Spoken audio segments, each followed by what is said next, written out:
Iki tulis sing kitungku kanggo sira hapsari ning kalbu eseme kang manis madu dasar ayu parasmu kang tanpa layu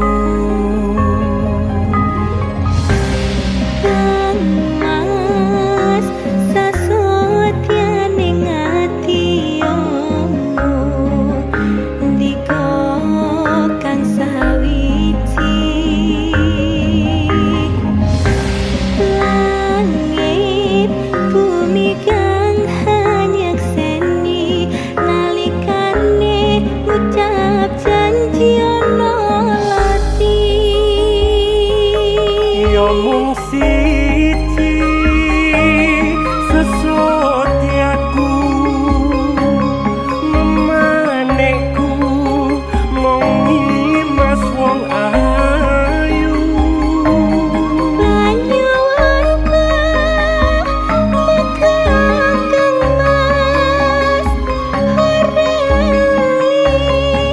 marang janji setiamu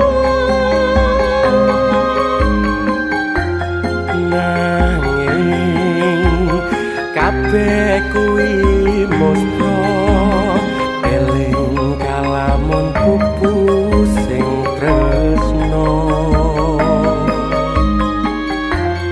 wis tak cukup lelekne sliramu nanging tak lali-lali tan bisa lali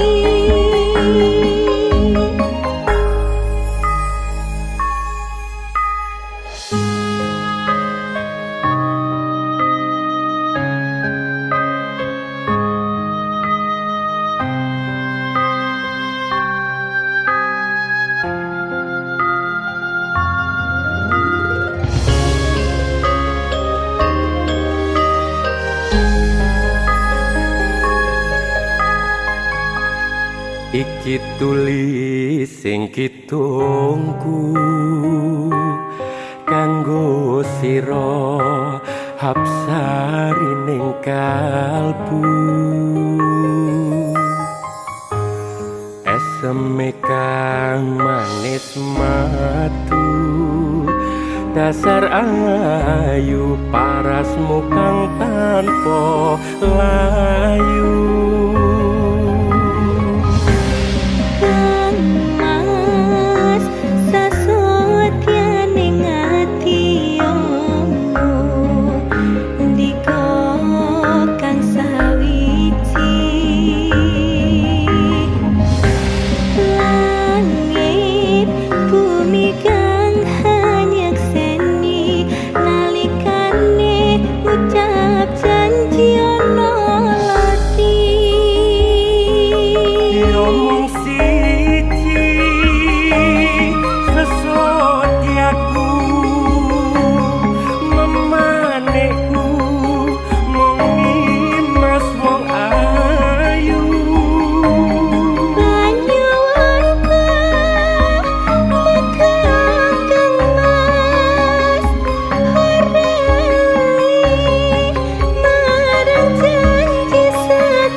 kabeh kuwi mostra eling kalamun pupu sing tresno wis tak cukup lelekne sliramu nanging tak lali-lali tan bisa lali nanging tak lali-lali tan bisa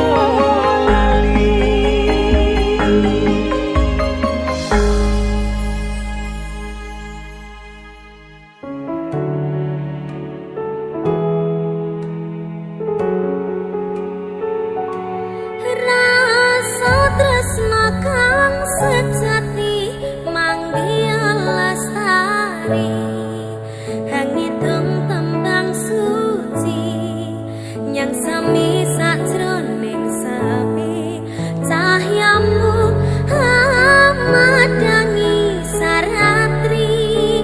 dadya tambange ati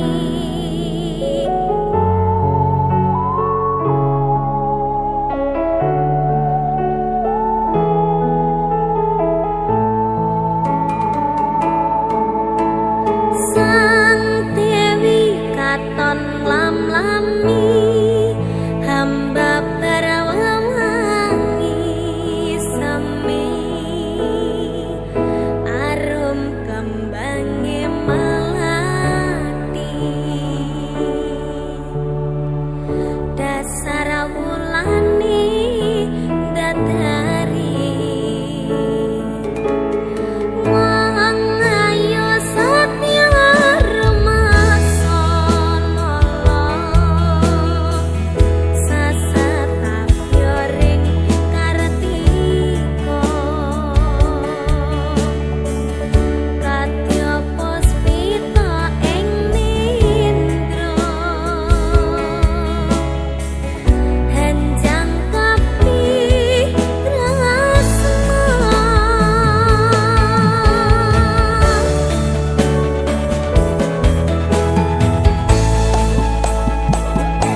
rasa tresna kang sejati manggiya lestari hangitung tembang suci nyang semi sajroning sepi cahyamu hamadangi saratri dadya kembange ati angan-angan kula lono taman miteri tanpa wangenan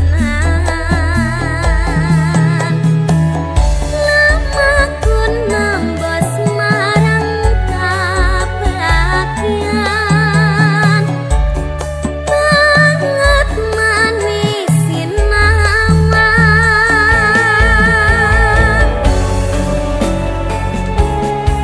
KMD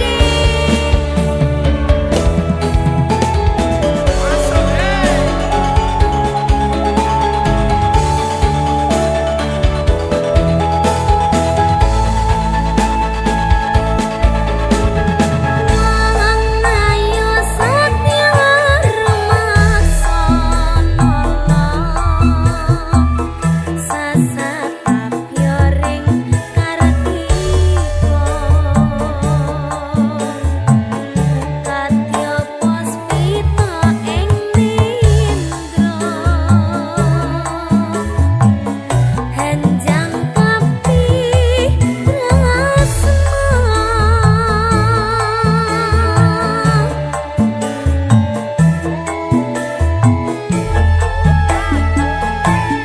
rasa tresna kang sejati manggiya lestari hangitung tembang suci nyang semi sajroning sepi cahyamu hamadangi saratri dadya kembange ati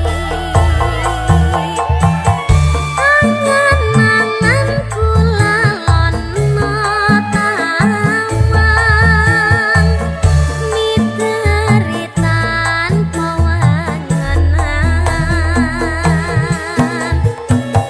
lamaku nembus marang kabagyan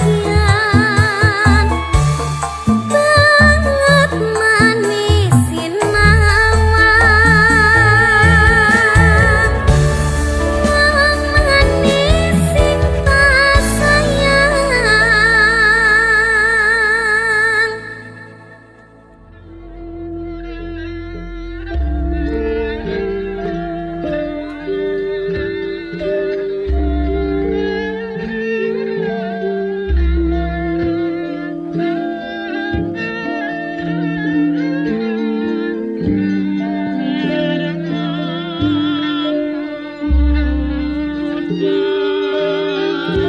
Assalamualaikum warahmatullahi wabarakatuh.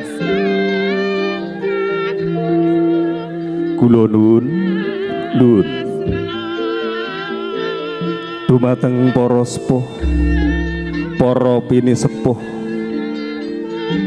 para pepundhen ingkang pono ing pamawas lebda ing pitutur ingkang pantes binektenan. Dumateng para alim, para ulama, para kiai ingkang ing rinten pantaraning ratri tansah sumanding ing kitab suci wahyuning ilahi ingkang satuhu luhuring budi. Dumateng para pamong pangemban pangembateng praja miwah satriyaning negari ingkang mangka pandam-pandaming kawula dasih ingkang pantes sinudarsana. Dumateng kadang werda saha kadang muda ingkang bagya mulya, mliginipun kadang besan sutresna sak kulawarga saha sak kuluwangsanipun ingkang saking dukuh Tal Kidang Dusun Liron Randu Blatung, Kecamatan Randu Batunggoro, ingkang pantes nampi sagunging pakurmatan. Kanthi pepayung budi rahayu saha ngaturaken sewagunging aksama ingkang tanpa pepindhan. Nun inggih keparenga kula hambuka wiwaraning suka, wenganing wicara miwah dwaraning kandha inggih mertapa saking pamundhutipun ingkang hamengku gati. Nun inggih Bapa Marji dalasan Ibu Darsi ingkang pidal wonten ing Dukuh Sentonerja utawi Dukuh Celowok, Dusun Jiwareja, Kecamatan Jiken, Kabupaten Blora. Ingkang rikalenggan mangke badhe amimaha putra Mahargya Siwi handhapaken putra putrinipun ingkang sesilih Sinta Puspita Sari ingkang jinatu krama dening kusmaning Bagus ingkang kekasih Nak Mas Bagus Agung Saputra, atmajanipun Bapa Damin dalasan Ibu Lasiem ingkang mijil saking Dukuh Tal Kidang Dusun Liron, Kecamatan Randu Blatung Blora. Wonten ingkang mangke kula piniji minangka pangendali wara utawi panata hadisara dawuhipun Sang Putra penganten kakung nun inggih Nak Mas Bagus Agung Saputra ingkang sampun dhaup suwitaning akrami pikantuk kusumaning ayu Sinta Puspita Sari wonten ing Ari Respati Manis utawi Kemis Legi Surya kaping 12 Oktober 2020 mapan wonten ing Dukuh Sentonerja utawi Dukuh Celowok, Dusun Jiwareja, Kecamatan Jiken, Kabupaten Blora. Dumateng para ingkang sami rawuh kakung saha putri kang bagya mulya, saderengipun adicara kapurwakan langkung rumiyin panjenengan sedaya kula dherekaken ngleremaken penggalih saking sawetawis saperlu ngunjukaken raos sembah puji syukur wonten ngersanipun Gusti ingkang murbeng dumadi inggih Gusti Allah Subhanahu wa taala. Awit saking rahmat saha barokahipun satemah panjenengan sedaya dalasan kula wonten ing enjing atos mangke tansah nggih rahayu tanpa ridu, wilujeng tanpa pambeng, raharja tanpa rubeda. Allahumma amin. Ing salajengipun selawat saha salam monggo kunjuk dumateng Kanjeng Nabi Muhammad Rasulullah sallallahu alaihi wasallam ingkang tansah panjenengan sedaya lan kula antantu syafaatipun binjang wonten ing dinten kiamat. Nuwun dumateng para ingkang sami rawuh saha ingkang sami lenggah kakung saha putri kang bagya mulya menggah rantaman adicara wonten ing enjing ngantos siang mangke ingkang badhe katindakaken ingkang sepisan adicara pambuka. Dene dungkap adicara ingkang kalih nunggih pasrah panampi utawi ugi sinebat lung tinampen. Pasrah saking keluarga pengantin kakung panampi dipun adani dening keluarga pengantin putri. Pasrah saking pengantin kakung mangke badhe dipun sulisirani dening Bapak Jali. Wondene panampi pengantin putri badhe dipun sulisirani dening Bapak Kyai Ahmad Sakti. Adicara pasrah panampi utawi lung tinampen paripurna tumuli kelajengaken ndungkap titi laksa ingkang angka 3 nuninggih panggihipun risang pengantin kekalih manut adat Widi Widana utawi adat ingkang sampun sinengker wonten ing Dukuh Celawa Dusun Jiwareja Kecamatan Jiken Kabupaten Blora. Paripurna adicara panggih kalajengaken adicara sinduran kerobongan bobot timbang tanem jero kacar kucur dahar walimah ngunjuk tirta wening sungkeman tuwin foto sesarengan. Paripurna adicara kerobongan tumuli kalajengaken Sang Suba Manggala Manjing tumuli kinirpaken putra pengantin kekalih saking sasana rinengga tumuju wonten ing sasana Panti Busana ing pangangkah lukar busana kanalendran ngerasuk busana kasatriyan utawi busana satriyatama. Paripurna kirab kanalendran kalajengaken adicara kirab kasatriyan ingkang badhe dipun adhine dening Sang Suba Manggala utawi Manggala Suba inggih Mas Binti. Dumateng para rawuh kakung saha putri ingkang bagya mulya, paripurna adicara kirab kanalendran saha kasatriyan pramila kalajengaken adicara pamit. Dumateng para kakung putri ingkang sami rawuh ingkang sami lenggah ingkang nengkuing Suka Basuki, adicara menika sarengan kalian sanggar rias utawi juru pangadi busana utawi juru sumbaga nunggih saking sanggar rias pengantin ayu Ibu Ida Teguh ingkang mijil saking Dusun Sesa Kecamatan Jepon Kabupaten Blora. So mangke makarya sarengan kalian sound system fotografer saha audio syuting lan boten katalumpen makarya sanes kalian grup Orjen Tunggal ingkang minangka mesinipun Mas Udin.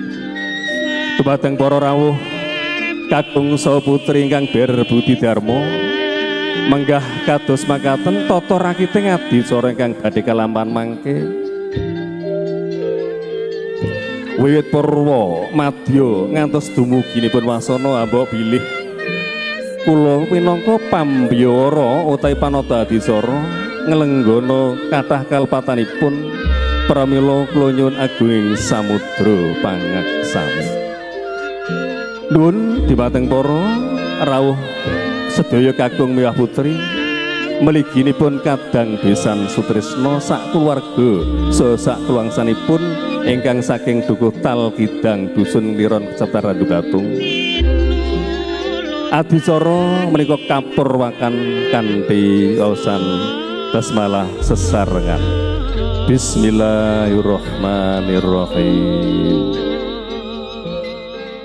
Ingkang sami rawuh saha ingkang sami lenggah ingkang winengkuing Suka Basuki menggah kados makaten adicara pambuka sampun kapurwakan. Dene sampun kapurwakan kanthi waosan basmalah pramila adicara menika dipun wiwiti ndungkap titi laksa ingkang angka kalih nunggih lung tinampen utawi pasrah panampi.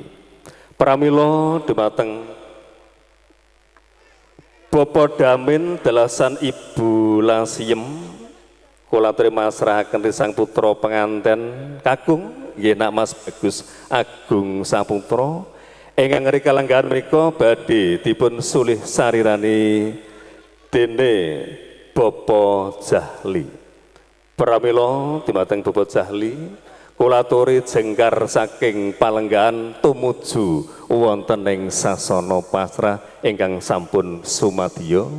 Lan dumateng Bapak Damin Dalasani Bulasiem ugi semanten ugi kula aturi jengkar saking palenggahan tumuju wonten ing sasana pasrah hangamping-ampingi anggenipun Bapak Jali badhe masrahaken putra penganten kakung nun inggih nak Mas Bagus Agung Saputra. Dumateng Bapak Jali kula sumanggaken nuwun. Assalamualaikum warahmatullahi wabarakatuh. Alhamdulillahirabbil alamin. Assalatu wassalamu ala asrofil anbiya'i wal mursalin wa ala alihi wa sahbihi ajma'in. Rabbi shrah li sadri wa yassir li amri wahlul 'uqdatam min lisani yafqahu qawli. Qala wa ta'ala ar-rijalu qawwamuna 'alan nisa al-ayah. Dumateng panjenenganipun para alim sesepuh bini sepuh, para alim, para yai ingkang kawula takdimaken, panjenenganipun Bapak Sohibul Hajah, Bapak Besan mriki ingkang kawula hormati, panjenenganipun Bapak Lurah saha Pak perangkatipun Dusun Celowok ingkang kawula hormati ugi sedaya bapak-bapak, ibu-ibu, penderek tamu undangan ingkang kula hormati ugi. Alhamdulillah maturun sanget wekdal ingkang sampun kaparaken dhateng kula kapurih matur dados talangaturipun Bapak Damin sekalian. Sepindah monggo kula dherekaken muji syukur hadirat Allah Subhanahu wa taala ingkang punapa kula lan panjenengan sami tasih pinaringan sehat walafiat saged makempal wonten ing Dusun Celowok wonten Bapak Besan mriki kanthi keadaan sehat walafiat kanthi syukur kisa kanthi ucapan alhamdulillahirabbil alamin. Kaping kalih selawat salam monggo kita aturaken dumateng junjungan kita Nabi Agung Muhammad sallallahu alaihi wasallam ingkang kita ajeng-ajeng syafaatipun minjal kaumil kiamah biqaulina Allahumma sholli ala Muhammad.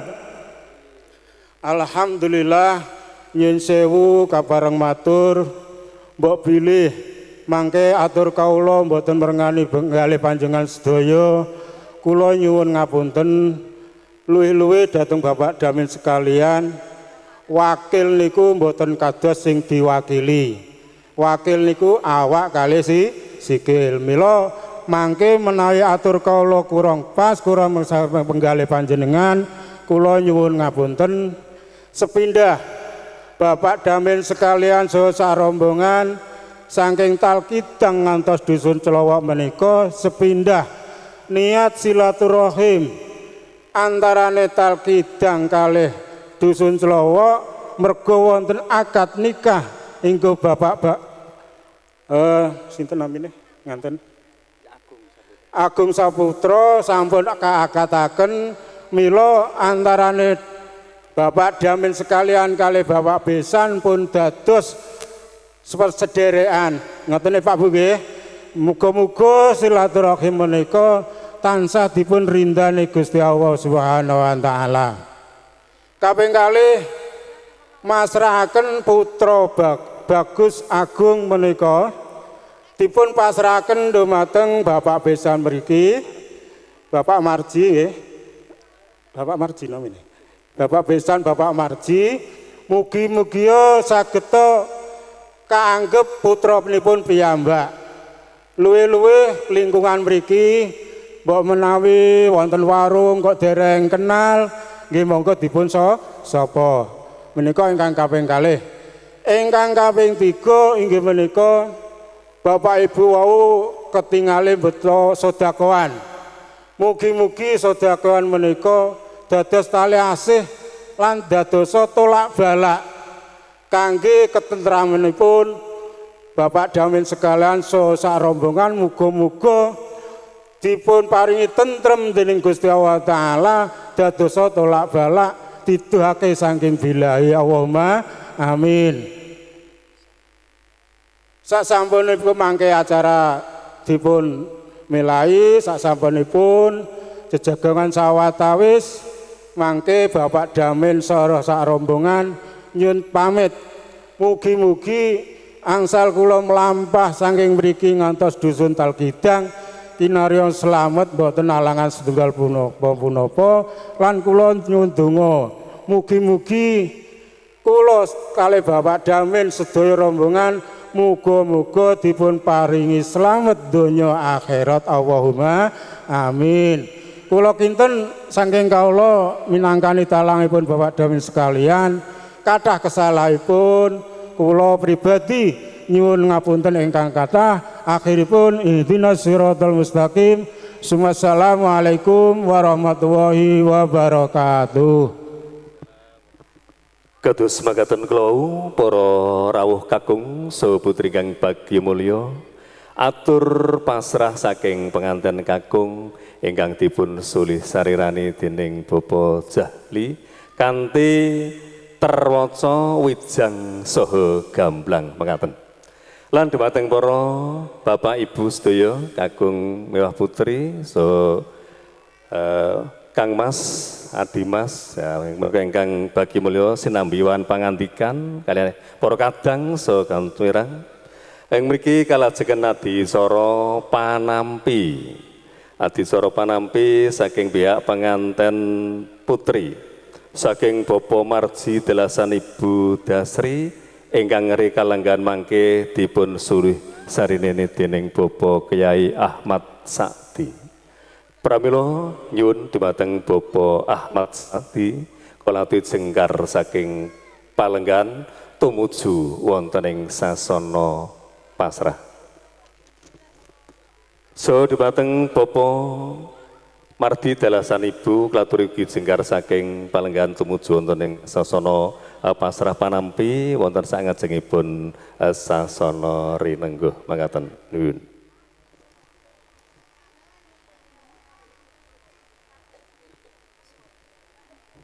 Assalamualaikum warahmatullahi wabarakatuh. Alhamdulillah alladzi amara alaina bin nikah wassalatu wassalamu ala man la nabiyya ba'dah sayyidina wa habibina wa qurrati a'yunina Muhammadin ibni Abdillah wa ala alihi wa ashabihi wa mawalah amma ba'd. Hadratal muhtaramin, para alim, para kiai ingkang kawula takdimaken, dumateng para sepuh, sesepuh, bini sepuh, adi sepuh, sedaya ingkang kawula hormati lan ingkang kawula mulyakaken. Dumateng Bapak pisan inggih Bapak Damin dalah Ibu Lasiem dalah sedaya pangombyong pendherekipun ingkang kawula mulyakaken dalah kawula ngaturaken ahlan wa sahlan bihudurikum.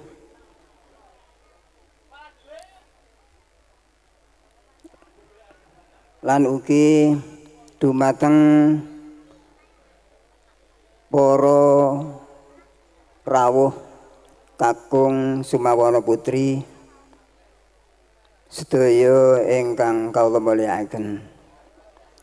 Monggo sesarengan tansah muji syukur dumateng Allah Subhanahu wa taala keranten kenikmatan ingkang dipun paringaken dumateng kita sami.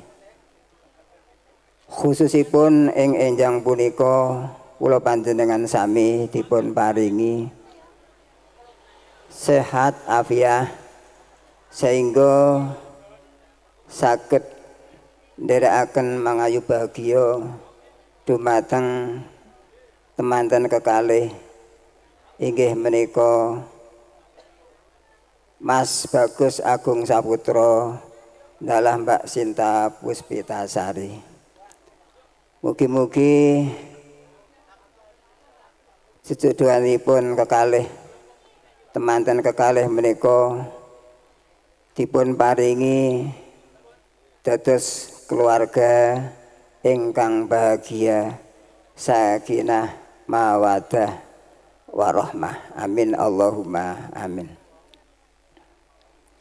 Lan sholawat dalah salam kita aturaken dumateng Kanjeng Nabi Muhammad sallallahu alaihi wasallam ingkang kula panjenengan sami dados umatipun ingkang selalu nenggo syafaatipun milai wonten donya ngantos dumuginipun akhirat langkung-langkung benjang wonten dinten kiamat. Mugi kula panjenengan sami kaaku umat ingkang pikantuk ageng syafaat wonten dinten kiamat. Amin Allahumma amin. Para bapak, para ibu, para ingkang sami rawuh, para ingkang sami lenggah, sedaya ingkang kamulyaken. Kala minangkani saking Bapak Marji, Ibu Dasri kapurih matur wonten ngresa panjenengan sami. Sepindah ngaturaken sugeng rawuh lan matur nuwun atas hadir panjenengan sami, atas silaturahim panjenengan sami. Mugi-mugi sedaya diparingi barokah, dipun paringi maslahah, dipun paringi rindu saking Allah Subhanahu wa taala. Amin Allahumma amin. Para bapak, para ibu, para ingkang sami rawuh ingkang minulya, salajengipun inggih menika kala wau Mas Bagus Agung Saputra sampun dipun pasrahaken dumateng panjenenganipun Bapak Marji dalah Ibu Dasri kanthi ikhlasipun penggalih saking Bapak Marji dalah ibu dalah keluarga sedaya sangat anggenipun nampi kanthi bingah lan bombongipun penggalih kanthi dipun tampi asta kalih. Mugi-mugi menampi menika saking Bapak Marji Ibu Dasri saestu bekta barokah maslahah dunya akhirat. Amin Allahumma amin. Lan mangkenipun Mas Agung leres sampun dados angkahipun Bapak Marji. Mbok bilih Mas Agung punika sampun kaaku putranipun piyambak ingkang enggal. Nggih mangkenipun mbok menawi wonten keluarga mriki Bapak Marji anggenipun ngarahaken anggenipun bimbing dumateng Mas Agung wonten kekiranganipun wonten kekhilafanipun saking Bapak Marji dalah ibu dalah keluarga sedaya nyuwun agunging pangapunten ingkang sakathah-kathahipun. Para bapak para ibu sedaya ingkang minulya, salajengipun kala wau dipun pasrahaken ingkang arupi uba rampi bebektaan saking keluarga Bapak Damin Ibu Lasiem dipun tampi saking padangipun penggalih ikhlasipun penggalih ngaturaken matur nuwun sanget ingkang tanpa upami lan saha ngaturaken kanthi ucapan jazakumullah khairan jaza wa ahsanal jaza wa aksarul jaza minad dunya ilal akhirah. Amin.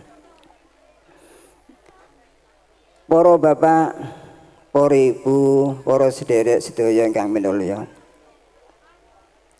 nuwun sewu saking Bapak Marji dalah keluarga mbok menawi anggenipun nampi bapa besan dalah sedaya penderek wonten kekiranganipun wonten kekhilafanipun milai pinaraan pasugatan saha perkataan mbok menawi wonten kekhilafanipun kekiranganipun boten sanes saking Bapak Marji Ibu Dasri nyuwun agunging pangapunten ingkang sakathah-kathahipun. Kala wau saking pamasrah mbok bilih mangkenipun sampun bibar acara boten sanes bapa besan Bapak Damin dalah ibu dalah sak rombongan kala wau nyuwun pamit saking Bapak Marji dalah keluarga ngaturaken nderekaken sugeng kondur lan donga dinonga mugi-mugi jengkaripun Bapak besan Ibu besan dalah sedaya penderek lampahipun saking menika panggenan dipun reksa dening Allah Subhanahu wa taala dipun paringi selamet wilujeng ngantos dumuginipun papan panggenanipun asal inggih menika dukuh tal kidang dusuh liron. Amin Allahumma amin. Para bapak, para ibu, para ingkang sami rawuh, kula kinten panampi ingkang kula wakili kula kinten cekap mbok bilih wonten keklintuan tumpang suh saking kawula pribadi saking kula nyuwun agunging pangapunten ingkang kathah lan akhiripun monggo sami ndedonga jaya-jaya wijayanti nir ing sambikala sugeng ngayahi acara menika ngantos paripurnanipun lan ingkang akhir wallahul muwafiq ila aqwamit thoriq ila liqa'i ma'as salamah. Assalamu alaikum warahmatullahi wabarakatuh.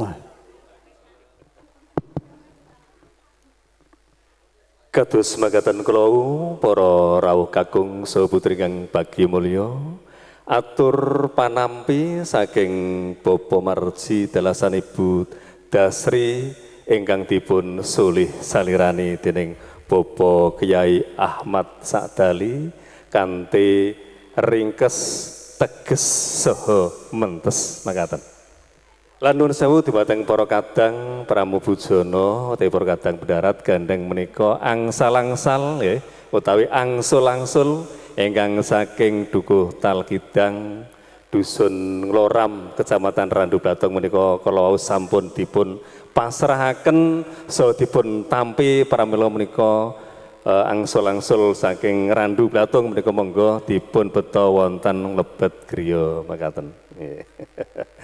Dumateng para kadang pendarat nggih, kadang pramubujana utawi kanca ingkang rewang dumateng Bapak Marji Delasan Ibu Dasri anggenipun kagungan kersa mantu ndapaken putra putrinipun Kusumaning Ayu Sinta Puspitasari ingkang sampun jinatu krama pikanto Nak Mas Bagus Agung Saputra saking Dukuh Talkidang Dusun Liron Kecamatan Randu Blatung Ndoro mugia dados keluarga ingkang sakinah mawaddah saha warahmah amin. Lan dumateng para ingkang sami lenggah kakung saputri sinambi wawan pangandikan kalian para kadang para kanca ruang mereka dipun rahapi nggih dedaran ingkang sampun wonten nggih nyamikan seneh unjukan monggo dipun rahapi lan mbok bilih wonten kirangipun Bapak Marji Delasan Ibu Dasri ingkang nyuwun agunging samudra pangaksami mekaten. Lan tungkap titik langsung lajengipun mangke adicara ingkang wigati wonten ing siang mangke niki adicara panggih utawi temu manten menika saking Ibu Juru Rias utawi Ibu Juru Pangadi Busana saking Sanggar Rias Penganten Ayu inggih menika Ibu Ida Teguh ingkang mijil saking Dusun Sesa Kecamatan Jepon Kabupaten Ndoro mangke kula aturi mratitisaken anggenipun Desang Putra penganten kekalih menika dipun panggihaken manut adat Widi Widana utawi adat Widi ingkang sampun sinengker ingkang wonten ing Dukuh Celowok Dusun Jiworejo Kecamatan Jiken Kabupaten Ndoro. Wonten Ibu Ida Teguh mangke dipun biyantu kalih para kadang ingkang sami ngayahi jejiban bab perkawis manten menika lan kadang kula ane Manggala Yuda saha Putri Domas ugi kula aturi siyaga ing gati sawega ing diri ngasta wujudipun kembar mayang minangka sarana kangge panggihipun risang putra penganten kekalih ngoten nggih. Lah mangke menawi sampun badhe panggih lajeng kembar mayang menika dipun liru utawi ijol-ijolan nggih ditukar badhe niku lajeng dipun bucal wonten ing sak nginggilipun tarup. Tarup menika panggo werdi ditata supaya guyub utawi carup ngoten nggih. Lan dumateng para bapak, para ibu sedaya semonggo sinambi lelenggahan sawan pangandikan mangke kula aturi nenggo ngantos sak paripurnanipun adicara menika. Wiwit purwa madya ngantos mangke dumuginipun wasana ngoten. Gendhing kodhok ngore sang putra penganten kakung dipun amping-ampingi dening ingkang bapa dalasan ingkang ibu saka dereken para kadang Wandawa ingkang saking Dukuh Talkidang Dusun Liron Kecamatan Randu Blatung Kabupaten Ndoro alon-alon tindakira saking sasana wiwara tumuju wonten ing sasana panggih. Semanten ugi sang putra penganten putri Kusumaning Ayu Sinta Puspitasari ingkang kaapit-apit dening ingkang Rama Bapak Marji Dalasan Ibu Dasri ingkang mijil saking Dukuh Celowok Desa Jiworejo Kecamatan Jiken marapeke dhateng Bokor Kencana mangka wadhahing Sekar Setaman alon-alon tindakira sang binagus tupi ndungkap unggiane ingkang tinuju risang putra penganten kakung saha penganten putri sami pagut tingal. Risang putra penganten kalih sami bebalang gantal ingkang winastan gondang tasih saha gondang tutur.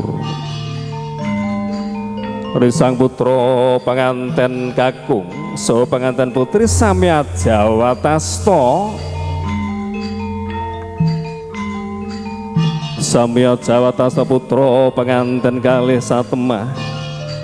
Risang putra penganten putri inggih kusumaning Ayu Sinta Puspitasari Hanjengku dumateng garwanipun inggih Nak Mas Bagus Agung Saputra. Lukar Canelo Hamidah Hantigo ingkang sampun kasiapaken dening Ibu Juru Pangadi Pusana. Tegan kapidak wonten ing padha biak-biak pecar saknalika datan wujud malih. Katingal rupi jene saha rupi seta. Jene menika kuning, seta putih. Kuning saking bapa, wondene putih menika saking ibu. Sasampunipun amidahan 3 dulet Mbak Sinta hamiji dhateng samparanipun ing garwa. Samparan winijian mengko werdi Hangicali Sukerto ingkang sinandhang dening Sang Bagus. Katingal kambang-kambang kumambang Tripuspita warna inggih Sekar Mawar, Sikar Melati saha Sekar Kantil.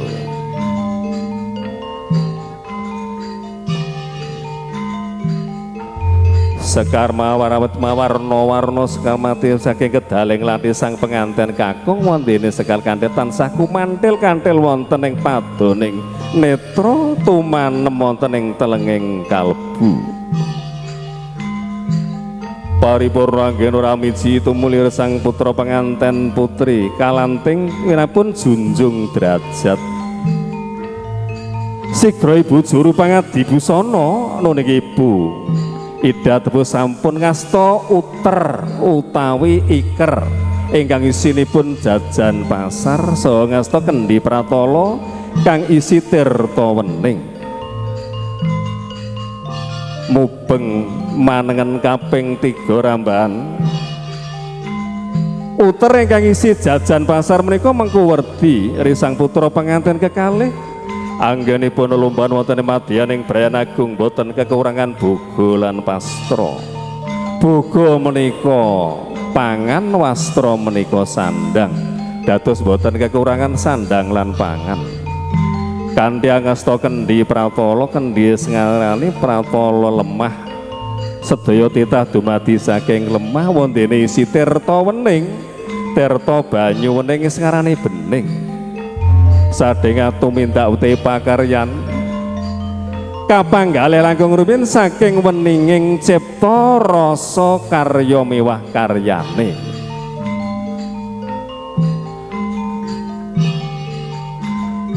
Paripurna anggenipun angasta iter tumuli kembar wayang kaliru manggala yudha mangke kalih Putri Dumas dipun liru niku mangke dipun tukar nggih dijol. Dijoli nggih. Dipun tukar, dipun ijol kan diijoli ya. Risang putra penganten putri tumuli jumeneng jajar wonten ing sisih kiringipun risang putra penganten kakung. Manggon sisah kiwane Nak Mas Bagus Agung Saputra. Tumuli Ibu Juru Pangadi Busana niki Ibu Ida Teguh ngasta sindur utawi slendang ingkang awarna rekta saha seta. Rekta tegese abang, seta putih. Mengko werdi dumadi ning manungsa saking bapa lan biyung. Saking bapa rupa putih, saking biyung arupi abrit utawi rekta. alon-alon jumangkah Bapa Marji dalasan Ibu Darsyam Boyong putra pengantin kekalih saking sasana panggih tumuju wonten ing dalem. Lumangkah alon-alon denira jumangkah saking sasana panggih tumuju wonten ing dalem. Tumuli paripurna dat adiwidono panggih kalajengken adicara sinduran.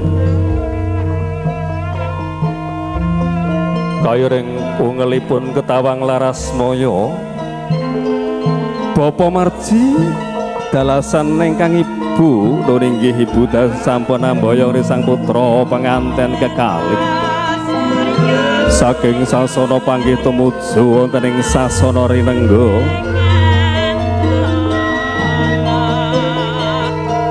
Boten antawis dangu saja sampun dumugi unggihaning ingkang tinuju.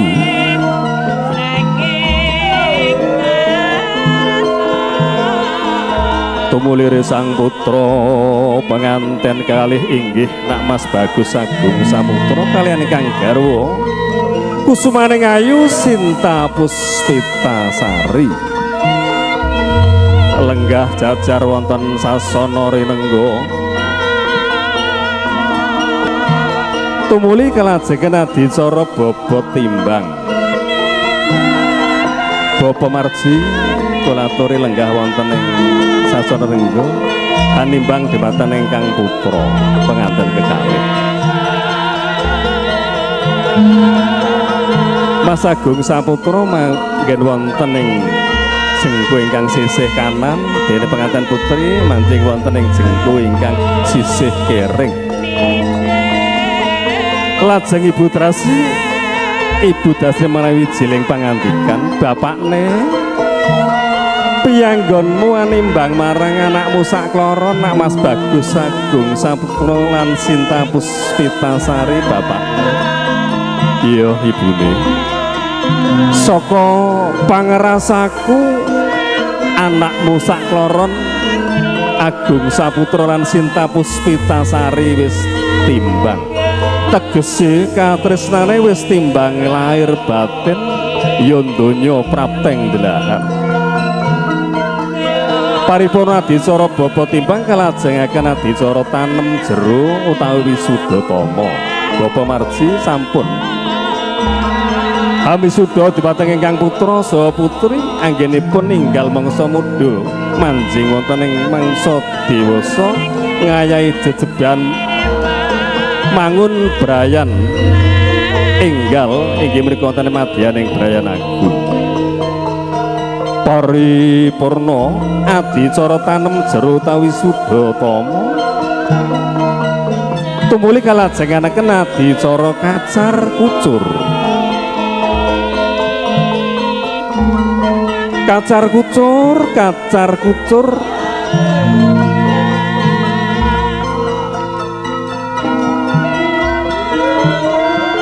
biyen wong liya saiki dadi sedulur rezekine mancur. Risang putra pengantin kakung sampun ngasta kacu gumbaya. Risang putra pengantin kakung Mas Agung Saputra sampun ngasta kemba gunakaya kasuntak wonten ing kacu gumbaya ingkang manjing wonten pangkonipun kusumaning ayu Sinta Puspita Sari. Diajeng garwanipun Kakang Yayi Sinta. Iki gunakayanipun Kakang mula wadahi ya diajeng dipun suntak maglaga sedaya gunakayanipun Mas Agung Saputra. Lajeng dipun bundeli binundelan katitipaken dumateng Rama saha ibunipun ingkang saking penganten putri. Inggih menika saking Bapa Marji dalasan Ibu Drasi. Menggurdi sinau sampun manjing gesang wonten tataraning dewasa lomban wonten ing madyaning Brayan Agung tesih mbetahaken pitutur saking tiyang sepuhipun. Rama Ibu menika gunakayanipun Mas Agung. Rama Ibu kula titipaken dumateng Bapak saha Ibu Iya Nduk. Iya Nduk anakku sakloro. Titip orang bapak lan ibumu guna kayane garwamu ya Mas Agung Saputra tak simpen kowe yen butuh apa-apa tak tambah ya Nduk. Sampun dados jamalipun tiyang sepuh menika sinebat Pak menika kedah mepaki kekarepanipun anak. Sinebut mbok menika mboboki kekarepanipun anak. Lan mbah menika menika kanggo tambah kekarepanipun. Paripurna adicara kacar kucur tumuli kalajengaken adicara dahar walimah putri Duma sampun angasta wujudipun sekul punar ingkang katuraken dhumateng Sang Raja Sedina Ratu Sedalu inggih wujudipun Risang Putra penganten kakung mewah putri. Sekul punar sekul ngarani punar menika jene werninipun toy kuning. Mas Agung dulang dhumateng Mbak Sinta bindulang dhumateng Mas Agung dados dulang tinulang katingal tresnanipun tresna lair nggih tresna batin tresna wiwit donya ngantos dumugi ing belahan dahar sinebut dahar klaimah amargi namung sak keplasan namung sak kleraman ibaratipun kados dening menika pratandha bilih menika wonten ing gesang madyaning brayan ya ngrasakno rasa pahit, rasa gurih, rasa asin. Lah menika kedah dipun raosaken dhateng tiyang kalih. Ana enake dirasakno wong loro, ana ora kepenake ya dirasakno sangga wong loro. Paripurna adicara dahar walimah kalajengaken adicara ngunjuk tirta wening. Mas Agung ngunjuki Mbak Sinta semeton ugi mangke Mbak Sinta ugi ngunjuki dhumateng Mas Agung gumanti tirta menika banyu wening iku bening banyu bening adem rasane. Mengkuwerdi Risang Putra penganten kalih anggenipun lumbar wonten ing madraning Brayan Agung mugi tansah pinaringan ayem tentrem ayom mewah hangayomi saha atur pemut sedaya pakarti utawa tumindak saderengipun kalampahan kedah dipun penggalih langkung rumiyin saking weninge penggalih utawi weninging cepa. Paripurna ngunjuk tirta wening tumuli kalajengaken adicara sungkeman.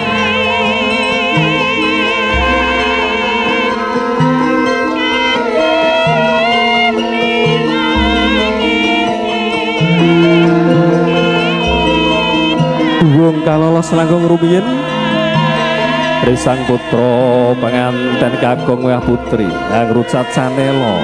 Canela menika serandalipun dipun copot, duwung dipun lolos. Marak mangarsa ngadhep ngadiantara nyembah pemotan pepadanipun ingkang Rama saha ingkang Ibu.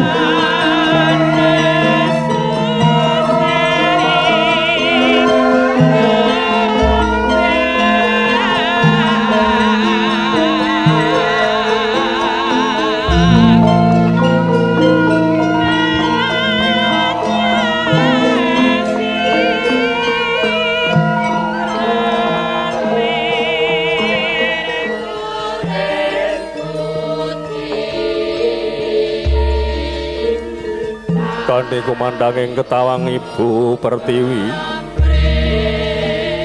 Risang Putra penganten kalih sungkem wonten pepadanipun ingkang Rama saha ingkang Ibu.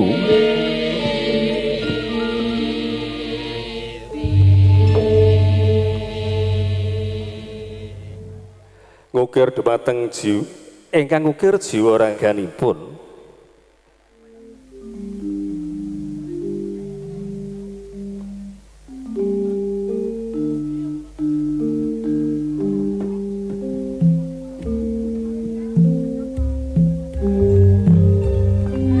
Risang putra penganten kekalih Mas Bagus Sagung Saputra.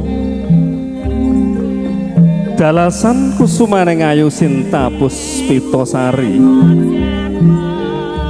Sampun sungkem wonten padyanipun Rama saha Ibu.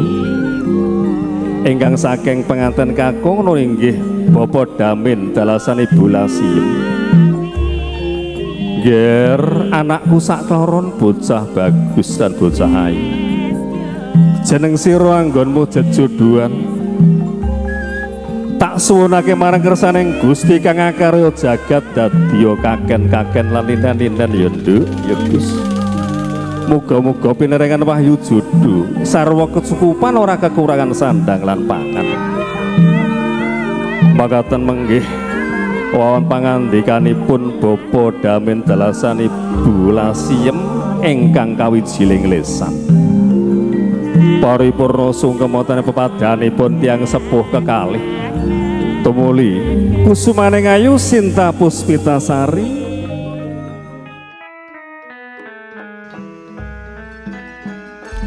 Pemirsa yang berbahagia, sebagai dokumentasi peristiwa bersejarah yang terjadi hari ini, mempelai berdua berkenan untuk bergambar bersama lewat sorotan kamera syuting video sebagai ungkapan rasa bahagia. Wajah-wajah bahagia terpancar dari sorot mata mempelai berdua yang seolah takkan luntur terkena sengatan sinar mentari, senantiasa berseri tersirami pancaran beningnya cinta yang suci. Pemirsa, usai mempelai berdua melaksanakan foto, kini langkah mempelai berdua diikuti oleh kedua orang tua yang juga merasakan gita bahagia putra-putrinya tercinta. Seiring alunan doa bahagia, restu cinta, perjalanan jalinan cinta putra-putrinya tercinta dalam kehidupan berumah tangga. Pemirsa yang berbahagia, pernikahan bukan hanya menyatukan dua hati, dua perasaan yang berbeda, tapi pernikahan juga menyatukan dua keluarga yang berbeda silsilah dan asal-usulnya dengan satu jalinan pernikahan putra-putrinya tercinta yang tergambar dalam acara foto bersama. Maha berkah dan maha luhur Allah yang telah menjadikan musyawarah atau mertua dengan sebab bertemu.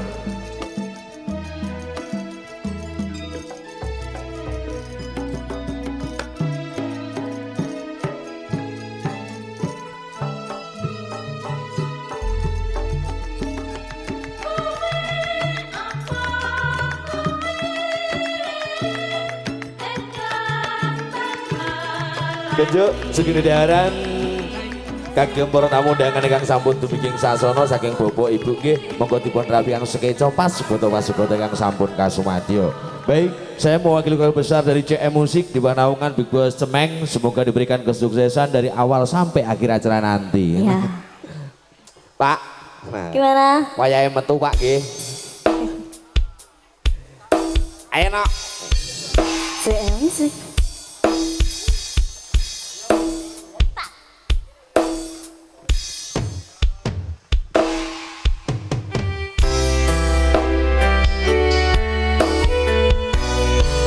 Semua Wijaya bareng CM Musik, Baby Audio.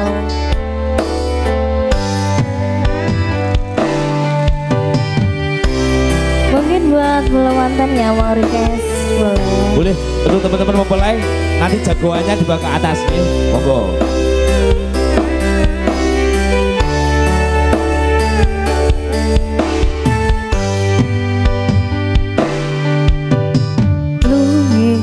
Kalang sawi puspito ing taman sari pamlong manung sawi kalawan wulane dadari ngambarung sasmito sang Rajang pucuk sari kembang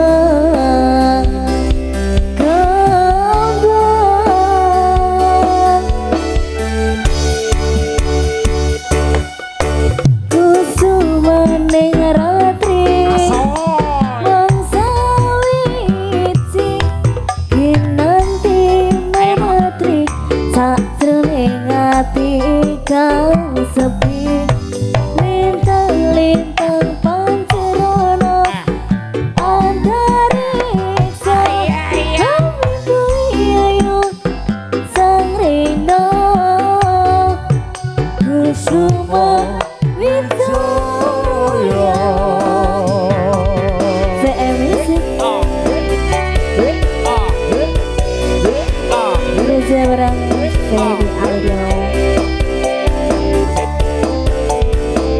Dari Bapak tamu semuanya, selamat menikmati daun-daun yang disuguhkan dari Sohibul Aija. Apabila ada kekurangan sedikit pun, saya mau ambil lagu besar nyuwun kagunging Samudra Pangsongo. Sukses buat kedua mempelai. Sing saya Joko-Joko nggih tak nyusul ya, Cok. Lakone. Oke. Singkat, Cok. Luwih mekar langsung puspita ing taman manglung manungsa wae kalawan mulane dadari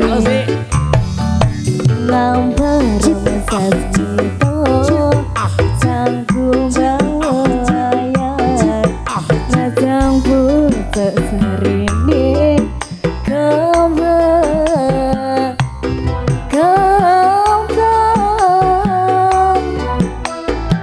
ayo mas ya kusumane ratri mangsa wiji nanti mematri sajroning ati kang sepi lintang-lintang pancerono antariksa kami kuyayu sang reno kusuma Wijaya.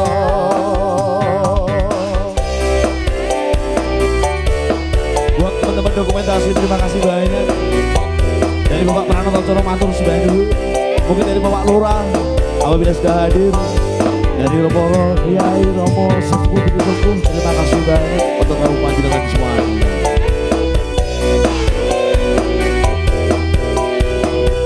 Ayo Nara, Ya mas. Pak D, monggo kersa nyanyi monggo nggih. Oke. Sikat mas. Ya. Alas. Lunging mekar langsung puspita ing taman manglung manungsa kalawan mulane dadari gambar sasmito sangkum bawayang rajang pucuk sarine kembang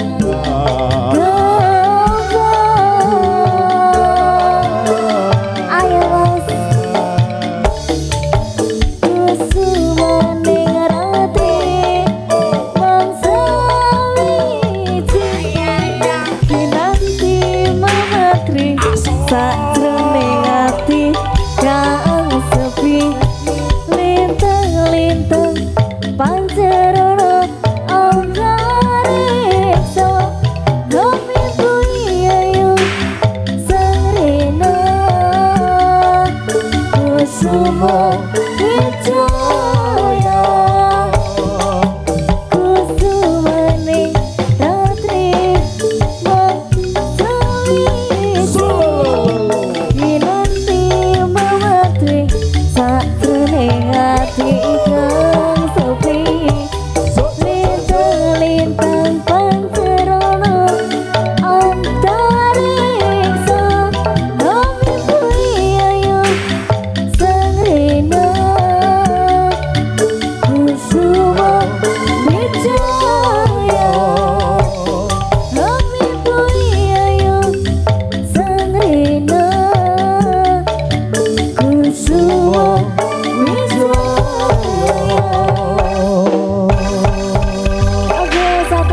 sudah Mas Rara Uci. Pororo. Oke, Ya. ini untuk memeriahkan di suasana kesempatan siang hari ini di kediaman keluarga besar dari Sohibul Hajah. Satu lagunya ada Kusumo Wijoyo sampun. Iya. Nggih, niki saking purun tamu undangan.